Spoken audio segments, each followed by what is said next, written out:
Proses penelitian, masalah, variabel, dan paradigma penelitian. Kita akan mempelajari mengenai proses penelitian. Pada gambar 21 ini, proses penelitian itu dari rumusan masalah, kemudian landasan teori, perumusan hipotesis, kemudian pengumpulan data. Sesudah ada data baru dianalisis, baru ada kesimpulan dan saran. Pada saat pengumpulan data, kita hitung populasi dan sampel, pengembangan instrumen, dan pengujian instrumen.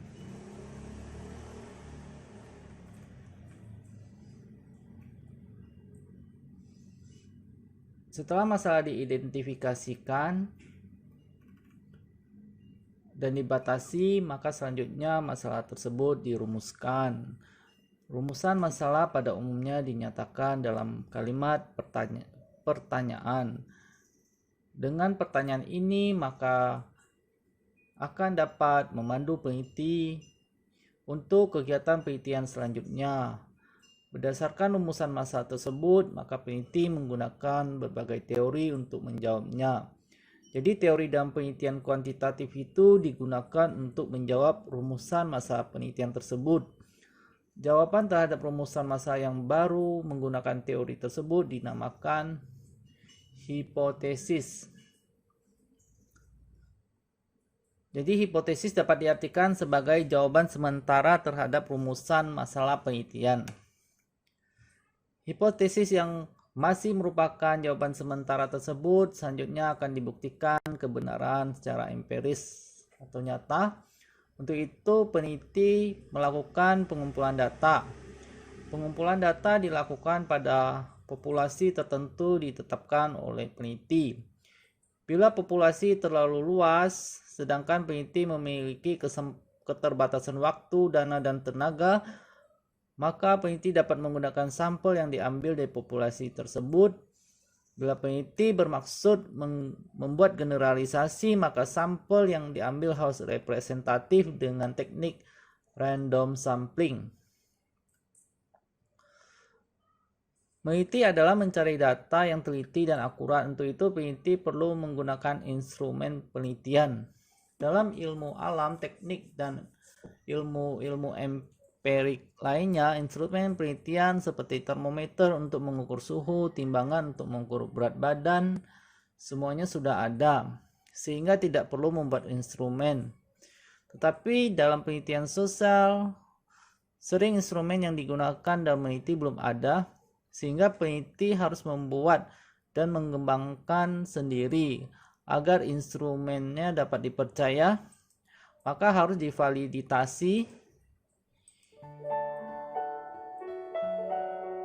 dan harus diuji reliabilitasnya. Setelah instrumen teruji validitas dan reliabilitasnya, maka dapat digunakan untuk mengukur variabel yang telah ditetapkan untuk diteliti. Instrumen untuk pengumpulan data dapat berbentuk tes dan non-tes. Untuk instrumen yang berbentuk non-tes dapat digunakan kuesioner, pedoman, observasi, dan wawancara. Dengan demikian, teknik pengumpulan data selain berupa tes dan penelitian dapat berupa kuesioner, observasi, dan wawancara. Data yang telah terkumpul selanjutnya dianalisis. Analisis diarahkan untuk menjawab rumusan masalah dan hipotesis yang diajukan.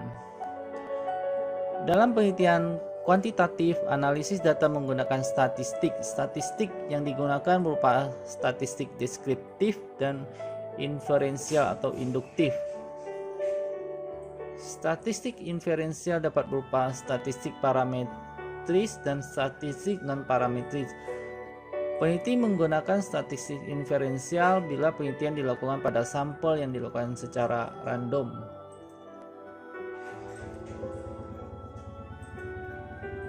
Hasil analisis selanjutnya disajikan dan diberikan pembahasan. Penyajian data menggunakan tabel distribusi frekuensi, grafik garis, grafik batang, pie chart atau diagram lingkaran, dan piktogram. Pembahasan terhadap hasil penelitian merupakan penjelasan yang mendalam dan interpretasi terhadap data-data yang disajikan. Setelah hasil penelitian diberikan pembahasan, maka selanjutnya dapat disimpulkan. Kesimpulan berisi jawaban singkat terhadap rumusan masalah berdasarkan data yang telah terkumpul. Jadi kalau rumusan masalah ada 5, maka kesimpulannya juga ada 5. Jadi peneliti melakukan penelitian bertujuan untuk memecahkan masalah. Maka peneliti berkewajiban untuk memberikan saran. Melalui saran tersebut, maka diharapkan masalah dapat dipecahkan. Saran yang diberikan harus berdasarkan kesimpulan hasil penelitian. Jadi jangan membuat saran yang tidak berdasarkan dari hasil penelitian yang telah dilakukan. Apabila hipotesis penelitian yang diajukan tidak terbukti, maka perlu dicek apakah ada yang salah dengan penggunaan teori, instrumen, pengumpulan, analisis, dan rumusan masalah yang diajukan.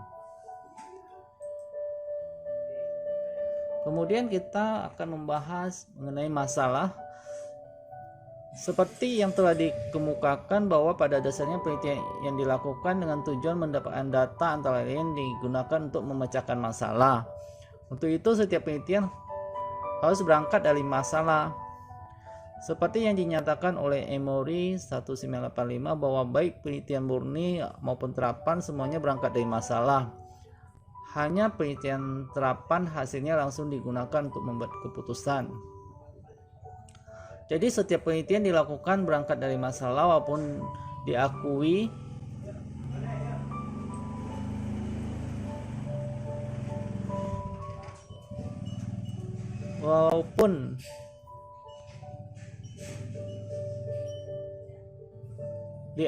bahwa memiliki masalah penelitian sering merupakan hal yang paling sulit untuk penelitian.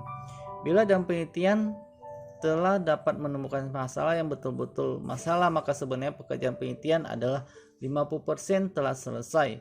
Oleh karena itu, menemukan masalah dan penelitian merupakan pekerjaan yang tidak mudah, tetapi setelah masalah dapat ditemukan, maka pekerjaan penelitian akan menjadi mudah dilakukan.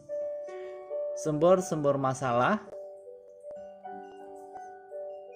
dapat dicari. Terdapat penyimpangan antara pengalaman dan kenyataan, antara apa yang direncanakan dengan kenyataan, adanya pengaduan atau kompetensi.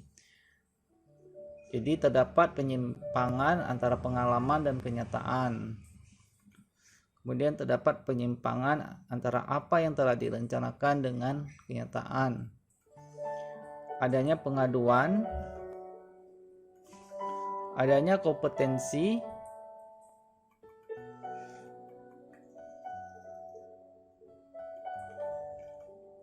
kemudian kita akan membahas rumusan masalah.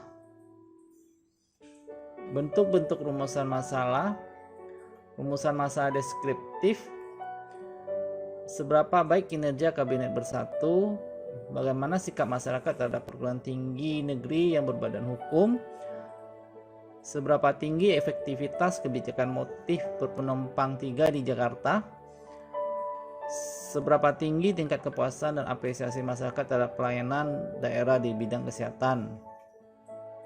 Rumusan masalah komparatif, adakah perbedaan produktivitas kerja para pegawai negeri, BUMN, dan swasta? Adakah kesamaan cara promosi antara perusahaan A dan B? Adakah perbedaan atau kemampuan dan disiplin kerja antara pegawai swasta, nasional, dan perusahaan asing?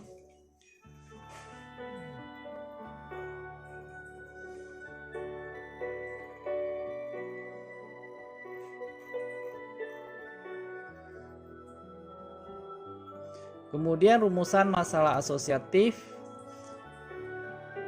hubungan simetris, hubungan kausal, dan interaktif. Hubungan simetris itu adakah hubungan antara banyaknya bunyi burung pejak dengan tamu yang datang? Adakah hubungan banyaknya semut di pohon dengan tingkat manisnya buah?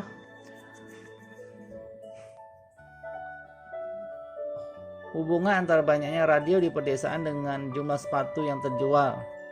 Kemudian hubungan kausal, adakah pengaruh sistem penggajian dengan prestasi kerja? Kemudian pengaruh insentif terhadap disiplin kerja terhadap karyawan di Departemen X. Kemudian hubungan interaktif, hubungan antara motivasi dan prestasi. Di sini dapat dinyatakan motivasi mempengaruhi prestasi dan juga prestasi mempengaruhi motivasi. Baik, sekian, terima kasih, semoga bermanfaat.